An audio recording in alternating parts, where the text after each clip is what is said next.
Doctor B R Ambedkar ಅವರ ಬಗ್ಗೆ ಅವಹೇಳನಕಾರಿ ಹೇಳಿಕೆ ನೀಡಿರುವ ಕೇಂದ್ರ ಗೃಹ ಸಚಿವ ಅಮಿತ್ ಶಾ ಅವರನ್ನ ಸಂಪುಟದಿಂದ ಕೈಬಿಡುವಂತೆ ಆಗ್ರಹಿಸಿ ಡಾಕ್ಟರ್ ಬಿಆರ್ ಅಂಬೇಡ್ಕರ್ ಅಭಿಮಾನಿಗಳ ಒಕ್ಕೂಟ ಹಾಗೂ ವಿವಿಧ ಸಂಘಟನೆಗಳಿಂದ ಜಿಲ್ಲಾಧಿಕಾರಿಗಳ ಮೂಲಕ ಮನವಿ ಅರ್ಪಿಸಲಾಯಿತು.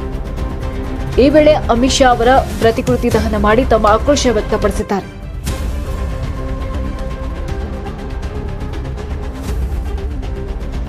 ಈ ಸಂದರ್ಭದಲ್ಲಿ ಕಾಂಗ್ರೆಸ್ ಮುಖಂಡರಾದ ದೀಪಕ್ ಚಿಂಚೋರೆ, ದಲಿತ ಮುಖಂಡರಾದ ಪರಮೇಶ್ವರ್ ಕಾಳೆ, ಲಕ್ಷ್ಮಣ್ ದೊಡ್ಮನಿ, ಎಂ ಅರವಿಂದ್, ನಗರಾಭಿವೃದ್ಧಿ ಪ್ರಾಧಿಕಾರದ ಸದಸ್ಯರಾದ ಮಂಜುನಾಥ್ ಭೋವಿ, ಪಾಲಿಕೆ ಸದಸ್ಯರಾದ ತೂಜಪ್ಪ ಪೂಜಾರ್, ಮುಖಂಡರಾದ ಕೃಷ್ಣ ತವೇಲಿ, ಪಾಪು ಧಾರೆ, ಅಶೋಕ್ ಭಂಡಾರಿ, ಲಕ್ಷ್ಮಣ್ ಬಕಾಯಿ, ಮಹೇಶ್ ಹುಲ್ಲಣ್ಣವರ್, ಸತೀಶ್ ಸರ್ಜಾಪುರ್ ಮೊದಲಾದವರು ಮಾತನಾಡಿ ಅಮಿತ್ ಶಾ ಈ ಕೂಡಲೇ ಕ್ಷಮೆ ಕೇಳಬೇಕು, ನೈತಿಕ ಹೊಣೆ ಹೊತ್ತು ಸಚಿವ ಸಂಪುಟಕ್ಕೆ ರಾಜೀನಾಮೆ ನೀಡುವಂತೆ ಆಗ್ರಹಿಸಿದರು.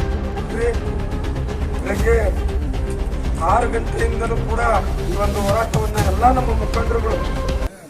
ಮುಖಂಡರುಗಳು ಯಶಸ್ವಿ ಮಾಡಿದ್ದೀರಿ.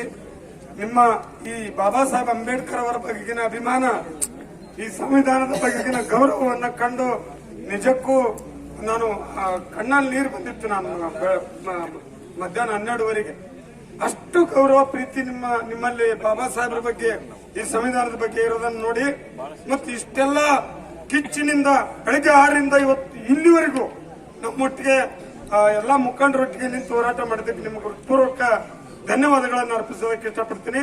ಜೈ ಭೀಮ್, ಜೈ ಭಾರತ್.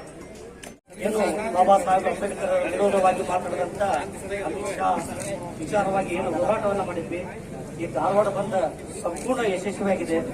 ಏನು ನಮ್ಮ ಹಿರಿಯರು ಹೇಳಿದ್ರು, ಈ ಹಿಂದೆ ಹೈಕೋರ್ಟ್ ಹೋರಾಟದಲ್ಲಿ ಸ್ವಯಂ ಪ್ರೇರಿತವಾಗಿ ಬಂದಂತ ಇತಿಹಾಸ ಆಗಿದೆ. ಅದು ಇವತ್ತಿನ ದಿನ ನೋಡಿದ್ವಿ ಅಂತೇಳಿ ಎಷ್ಟೋ ಜನ ಅನ್ಕೊಂಡಿದ್ದಾರೆ. ಹಾಗಾಗಿ ಎಲ್ಲಾ ಹೋರಾಟಗಾರರಿಗೂ ಕನ್ನಡ ಪರ ಸಂಘಟನೆಯಿಂದ, ರೈತ ಪರ ಸಂಘಟನೆಯಿಂದ ಎಲ್ಲರಿಂದಲೂ ನಾನು ಅಭಿನಂದನೆ ಸಲ್ಲಿಸುತ್ತೇನೆ. ಈ ಹೋರಾಟ ಕೇವಲ ಈ ಬಂದ್ ಮೂಲಕ ಏನು ಪ್ರಾರಂಭವಾಗಿದೆ, ಅಂತ್ಯ ಆಗಬಾರದು.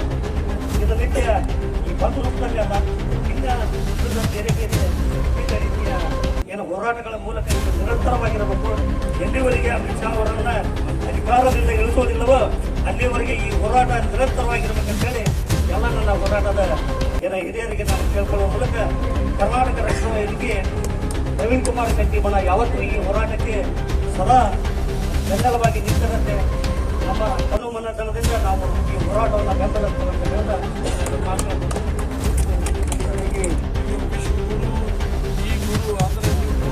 ಅಂಬೇಡ್ಕರ್ ಅವರು ಬೈದ್ರು ಗುರು ಆಗ್ತಾರ. ಇವತ್ತು ನೀವು ಅಮಿತ್ ಶಾನ ಕ್ಯಾಬಿನೆಟ್ಲಿಂದ ತೆಗೆದ್ರೆ ಗುರು ಆಗ್ತೀರಿ. ಅಮಿತ್ ಶಾನ ತೆಗೀರಿ, ನಾವು ನಿಮ್ ಗುರು ಅಂತೇವೆ. ಅಮಿತ್ ಶಾ ತೆಗೀರಿ, ಅಮಿತ್ ಶಾ ತೆಗೀರಿ. ಏನ ಗಡಿಪಾರ್ ಆದಂತ ಅಂಬೇಡ್ಕರ್ ಅವ್ರ ಬಗ್ಗೆ ಮಾತಾಡ್ತಾರಂದ್ರ ಇವತ್ತು ಭಾರತದ ಭವಿಷ್ಯ ಬಹಳ ಅಂಧಕಾರದಲ್ಲಿ ಬರುವಂತ ಅದಕ್ಕೆ ಮೋದಿಜಿಯವರ ಫಸ್ಟ್ ಒಂದು ಮನ್ ಕಿ ಬಾತ್ ಅಂತ ವಿಡಿಯೋದಾಗ ಹಾಕ್ತಿಲ್ಲ, ಮನ್ ಕಿ ಬಾತ್ अरे पहले लोगों के जन की बात सुनो, बाद में आपकी मन की बात.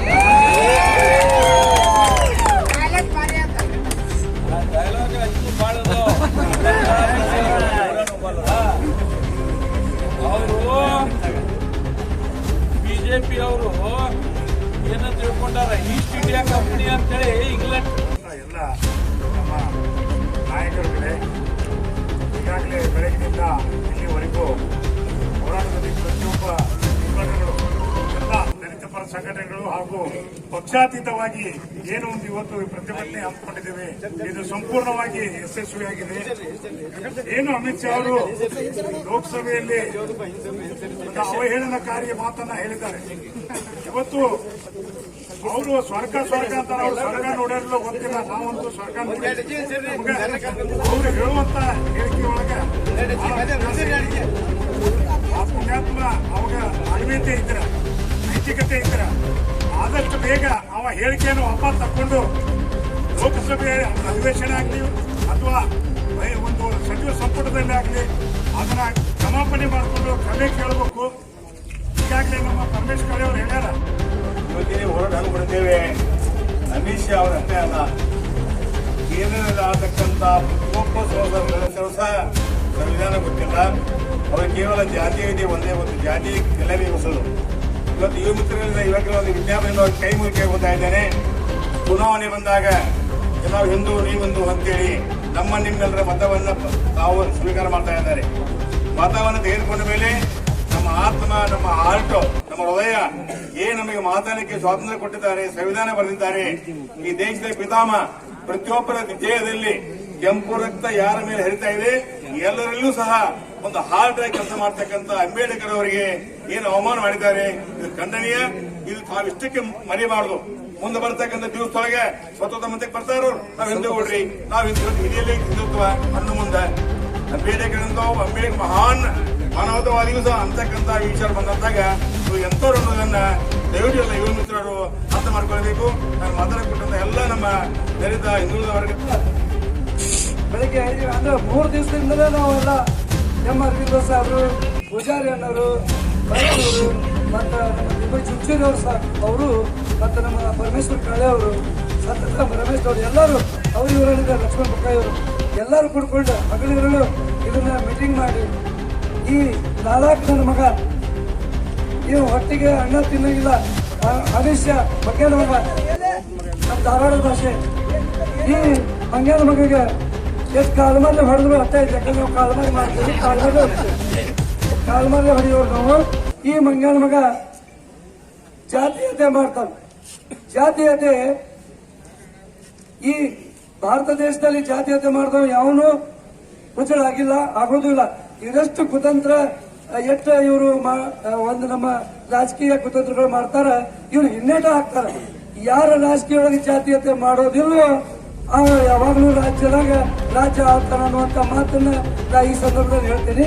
ಈ ನಾಯಕ್ ನನ್ನ ಮಗ ಕ್ಷಮಾಪಣೆ ಕೇಳಿಲ್ಲ ಅಂದ್ರೆ ನಮ್ಮ ಎಲ್ಲ ಬಂಧುಗಳು ಕುಡ್ಕೊಂಡು ದಿಲ್ಲಿಗೆ ಹೋಗುವಂತ ಪ್ರೋಗ್ರಾಮ್ ಹಾಕಿ ಅವ್ನ ಕಾಲ ಮೇಲೆ ಅಲ್ಲೇ ಹೊಡೆದ್ರು ಅಂತ ಈ ಸಂದರ್ಭದಲ್ಲಿ ಹೇಳ್ತೀನಿ. ಧನ್ಯವಾದಗಳು. ಜೈ ಭೀಮ್, ಜೈ ಅಂಬೇಡ್ಕರ್ ಬಗ್ಗೆ ಏನು ಅವಹೇಳನಕಾರ ಮಾಡಿದಂತ ಲಪ್ಪಂಗ ಹುಚ್ಚ ಅಮಿತ್ ಶಾ ಇಂಥ ವ್ಯಕ್ತಿ ಇವತ್ತು ಭಾರತ ದೇಶಕ್ಕೆ ಒಂದು ಮುಳ್ಳು. ಇಂಥ ವ್ಯಕ್ತಿಯನ್ನ ಇವತ್ತು ನರೇಂದ್ರ ಮೋದಿ ಅಂತ ಪ್ರಧಾನಮಂತ್ರಿ ಅವರು ಅವತ್ತೇ ಅವನ್ನ ಆ ಸಂಕಟದಿಂದ ಬಿಡಬೇಕಾಗಿತ್ತು. ಅವರು ಬಿಟ್ಟಿಲ್ಲ ಅಂತಂದ್ರೆ ಅವ್ರ ಮನಸ್ಸಲ್ಲಿಯೂ ಕೂಡ ಒಂದು ಅವಹೇಳನಕಾರಿ ಒಂದು ವಿಚಾರ ಇದೆ ಅಂತ ಅರ್ಥ. ಹೀಗಾಗಿ ಇವತ್ತು ಈ ಅಮಿತ್ ಶಾ ಅನ್ನ ಗಡೀಪಾರು ಮಾಡಬೇಕು. ಹಾಗಾಗಿ ಈ ವ್ಯಕ್ತಿಯನ್ನ ಇವತ್ತು ಎಲ್ಲರೂ ಅವರನ್ನು ಇಡೀ ಭಾರತ ದೇಶ ವಿರೋಧಿಸ್ತದೆ ಅಂದ್ರೆ ಅರ್ಥ ಈ ವ್ಯಕ್ತಿ ಈ ಸಂವಿಧಾನಕ್ಕೆ ಅಪಮಾನ ಮಾಡಿದ್ದೇನೆ. ಅಂಬೇಡ್ಕರ್ ಅವರ ಒಂದು ಕಾಲ್ತುಳಿಕೆ ಸಮವಾದಂತ ವ್ಯಕ್ತಿ ಅಲ್ಲ. ಚಪ್ಪಲಿ ಅನ್ನ ತಗೊಂಡು ಹೊಡೆಯುವಂತ ಸ್ಥಿತಿಗೆ ಬಂದಂತ ಈ ವ್ಯಕ್ತಿಯನ್ನ ನಾವೆಲ್ಲರೂ ಕೂಡಿ ಖಂಡಿಸ್ತಾ ಈ ಭಾರತ ದೇಶ ಸಂವಿಧಾನ ಶಿಲ್ಪಿ ಅಂಬೇಡ್ಕರ್ ಅವ್ರನ್ನ ಈ ಭೂಮಿ ಏನು ಸೂರ್ಯ ಚಂದ್ರ ಇರೋ ಮಠನು ಅವ್ರದ್ದೆಲ್ಲರೂ ಅವರ ಋಣಿಯಾಗಿ ಅವರನ್ನ ಸ್ಮರಿಸ್ತಾ ನಾವೆಲ್ಲರೂ ಇರೋಣ. ಇಂಥ ವಿರೋಧಿಗಳನ್ನ ಎಷ್ಟು ಜನ ಬಂದ್ರು ಮಟ್ಟ ಹಾಕುವಂತ ಸುಟ್ಟು ಹಾಕುವಂತ ಶಕ್ತಿ ನಮ್ಮೆಲ್ಲರಲ್ಲಿದೆ. ಅದನ್ನ ಯಾವತ್ತೂ ಜೀವಂತವಾಗಿರೋಣ ಅಂತ ಹೇಳ್ತಾ ನಾವೆಲ್ಲರೂ ಕೂಡಿ ಬಾಳೋಣ. ಎಲ್ಲ ಈ ಪ್ರತಿಭಟನೆಯಲ್ಲಿ ವಿವಿಧ ಸಂಘಟನೆಯ ಮುಖಂಡರು ಹಾಗೂ ವಿವಿಧ ದಲಿತ ಸಂಘಟನೆಗಳ ಮುಖಂಡರು ಭಾಗವಹಿಸಿದ್ದರು.